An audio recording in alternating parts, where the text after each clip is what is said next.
nikmat, tidak mensyukuri apa yang ada karena sibuk aja. Jangan suka iri sama orang lain ya. Tiap orang tuh punya kapling masing-masing, dan jangan ingin seperti orang lain, nggak perlu. Ingin jadi orang soleh saja. Membuat buta tuli.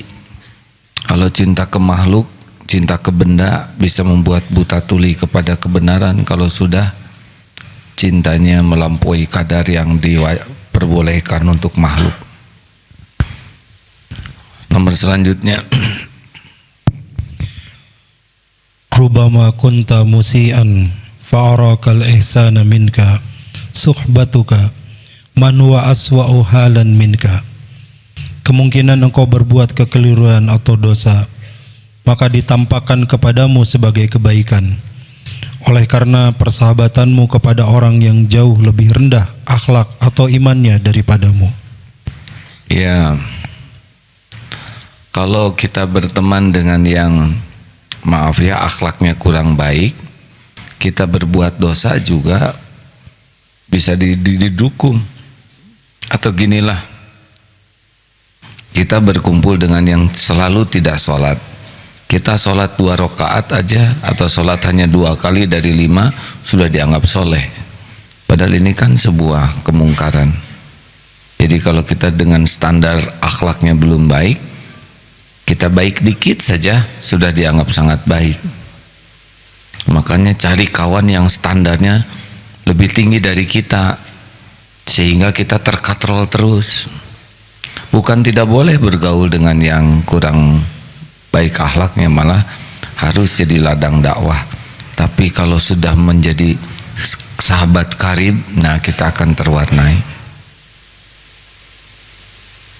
Ingat dulu zaman diuji popularitas, terlalu banyak gaul dengan pejabat, sehingga gayanya juga jadi gaya-gaya pejabat, termasuk tim sekretaris dulu, sekpim namanya ya. Jadi seperti pas pampers. Apa? Iya kan, pasukan pengawal presiden kan, pas pampers ya kan, disingkat pengawal presiden.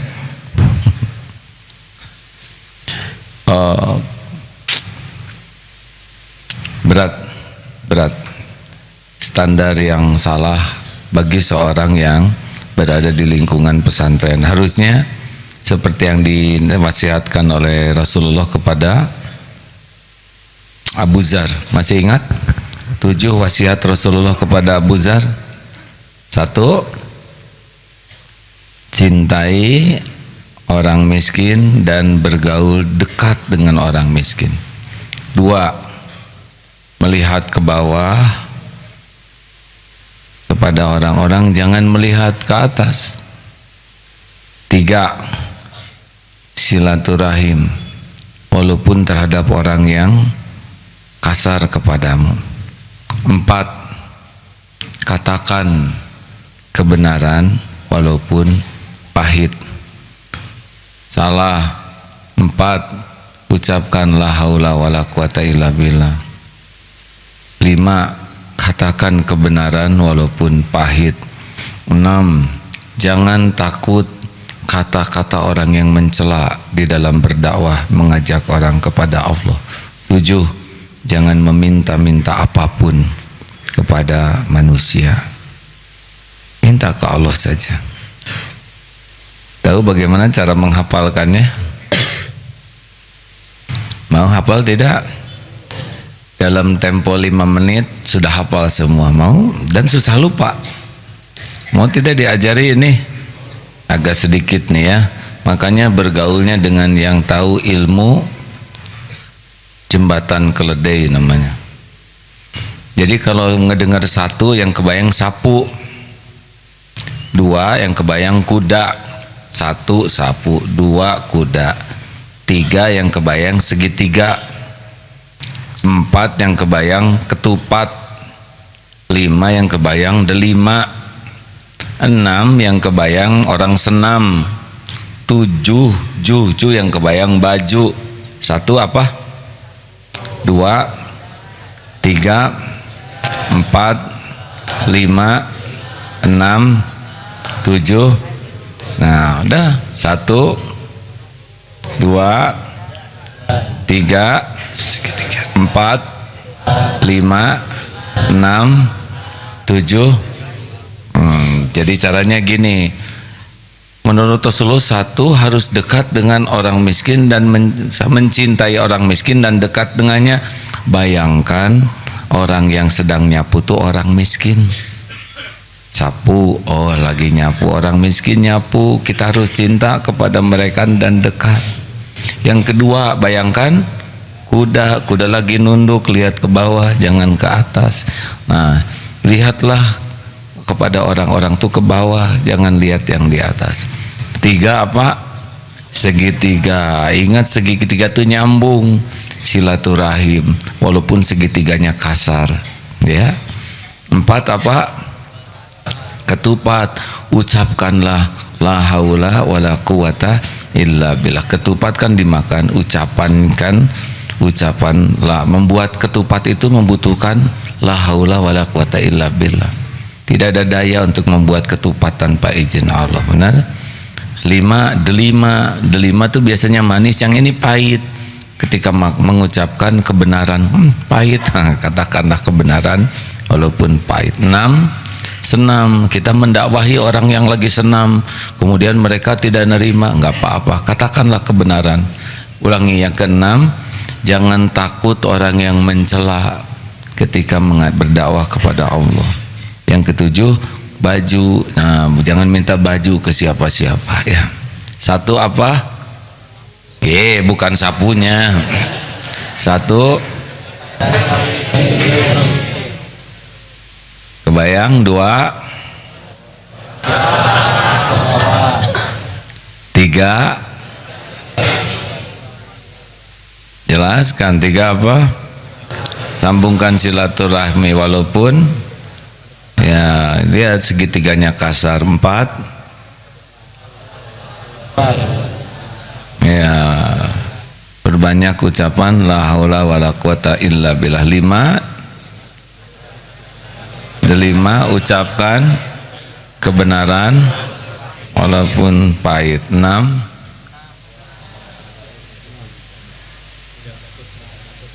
jangan takut celaan orang yang mencela dalam dakwah kepada Allah. 7, sudah apa? Sini, berdiri, harus bergaul, ya. Coba sebutkan 7 resep makanan. 1, sapu. 1, tenang, mencintai orang miskin dan dekat dengannya. 2, kuda, melihat ke bawah, tidak melihat ke atas. 3, segitiga, menyambung tali silaturahim meskipun orang bersikap kasar kepada kita. 4, ketupat, mengucapkan la haula wala quwata illa billah. Banyak mengucapkan la haula wala quwata illa billah. 5, delima, mengucapkan kebenaran walaupun pahit. 6, senam, tidak takut dicela orang dalam hal berdakwah. 7, baju, tidak meminta apapun kepada manusia. Alhamdulillah. Sudah maksudnya. Iya, Masya Allah. Tuh, tidak sampai 5 menit sudah hafal, ya. Ustaz hafal? Nah,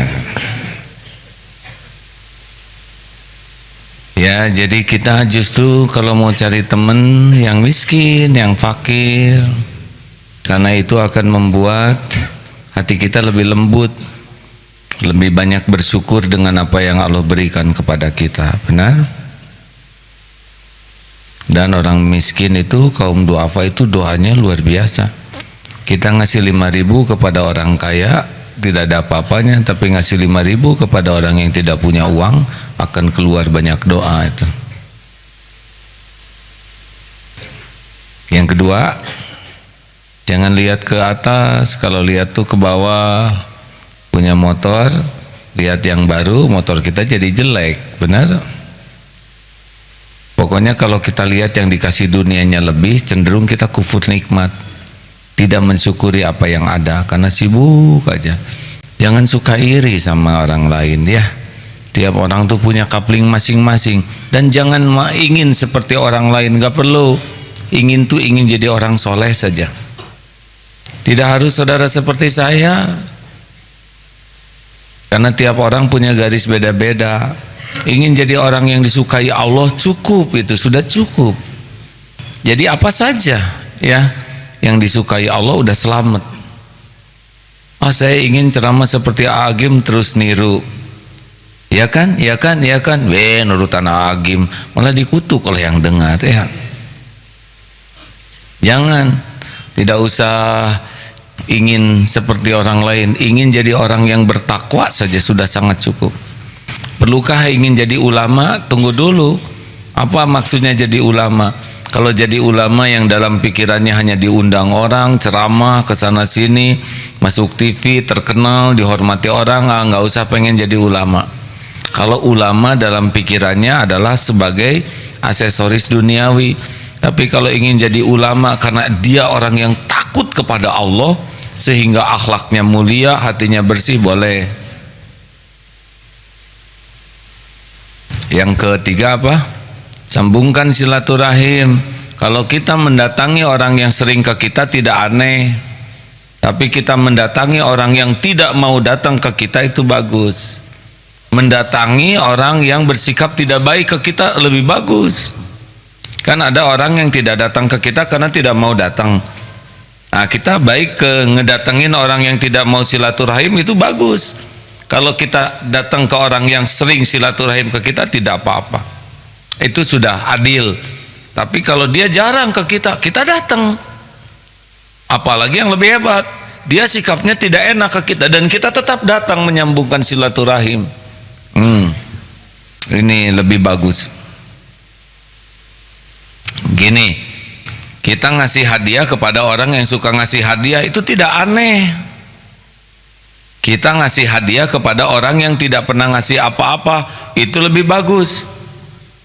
Kita ngasih hadiah kepada orang yang pernah berbuat jelek ke kita selain pelit, itu lebih bagus. Rasulullah SAW, beliau itu kalau punya sesuatu kasih saja. Setumpuk emas juga dibagikan saja begitu saja. Ini karena keyakinannya, yakin ini tumpukan emas ini milik Allah, dan memang Allah berikan, tidak akan menjadi hilang ganjarannya di sisi Allah. Yang keempat, ucapkan la haula wala quwata illa billah. Hayya 'alas shalah. Apa jawabannya? Untuk ibadah saja kita tidak punya kekuatan.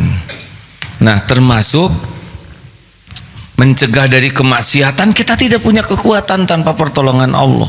Makanya kalau kita lagi tergoda, lagi emosi, syahwat, amarah, atau lagi lemah, kita la haula wala quwata illa billah. Artinya kita enggak bisa menolak maksiat kecuali dengan pertolongan Allah. Tidak bisa juga kita melakukan taat kecuali dengan bantuan Allah. Tidak bisa juga orang bisa memberi manfaat ke kita tanpa izin Allah. La haula wala quwata illa billah. Nih ya,